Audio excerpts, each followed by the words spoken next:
Carol Fishback is a writer who believes you grow up only by choice. Whatever, chance, choice. Same thing. But worries excessively about aging and the creakiness of her voice, which is beautiful.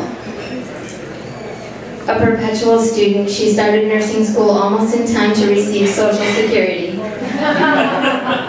Now, with her RN license, she works with those who have dementia and in her spare time is pursuing her MFA in nonfiction.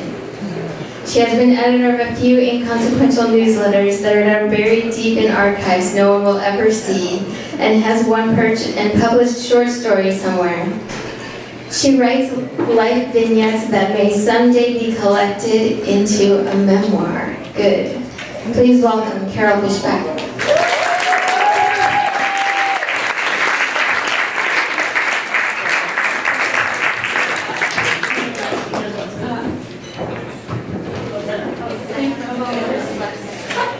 No, I can see it. And as she said, yes, I worry excessively about my voice and aging, but beyond that, I forge ahead.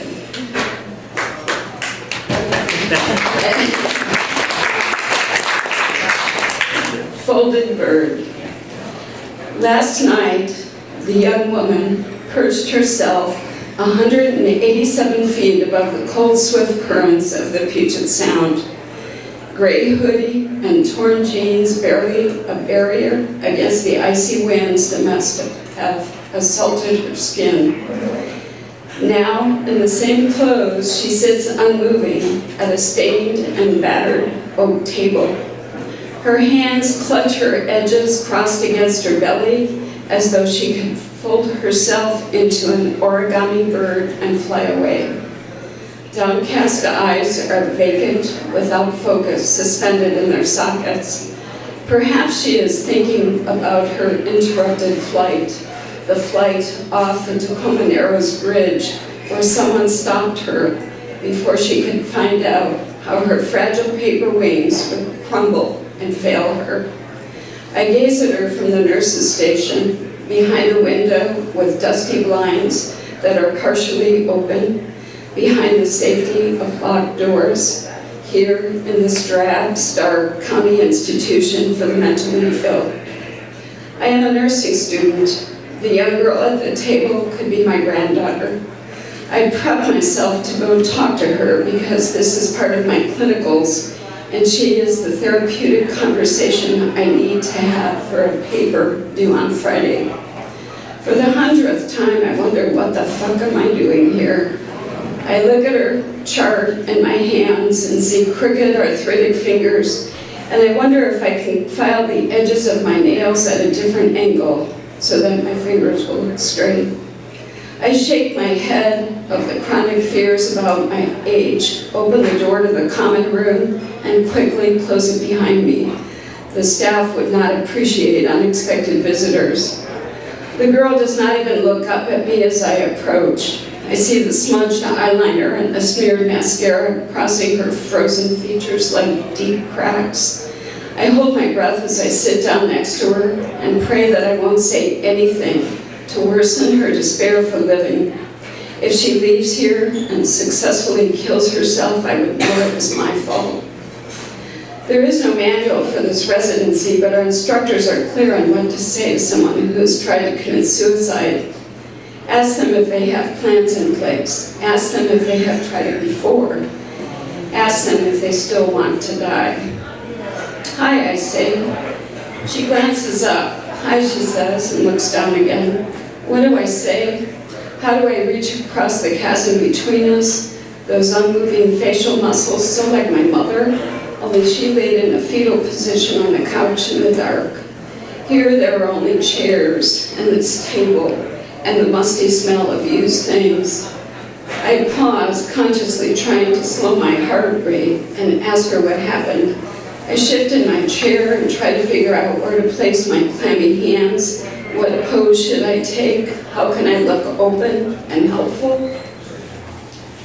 I remember my wrists and pulled on my sleeves to cover them before I clasped my hands in my lap under the table. and turn to look at her, hoping my face reflects a confidence I do not feel. I tried to jump off the Narrows Bridge, she says, but someone stopped me. Deflated words from a mouth that sounds like the last vestige of air leaving a punctured balloon. Helplessness invades my responses. All I know is I need to breathe, and I want to be there with her on the bridge.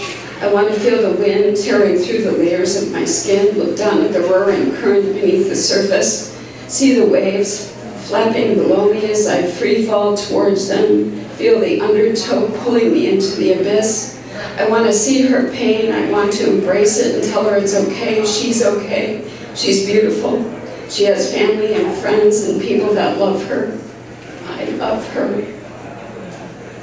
Do you have family? I asked. Yes, she says. My sister died, so it's just me and my mom and dad. Shadowed visions of me snooping in my mother's closet when I was 18 smear the outline of the young girl's face. I picture the birth certificate I found nestled between sheets of onion-skin paper, carefully placed in a box, and just flat, never folded. My exact name typed on a long black line in the center of the page, but a birthday 2 years before mine. I remember the faraway look in my mother's eyes when I asked who that Carol was. The lift in her voice, the gentle longing that described straight black hair and blue eyes of an infant born premature who lived only 3 days.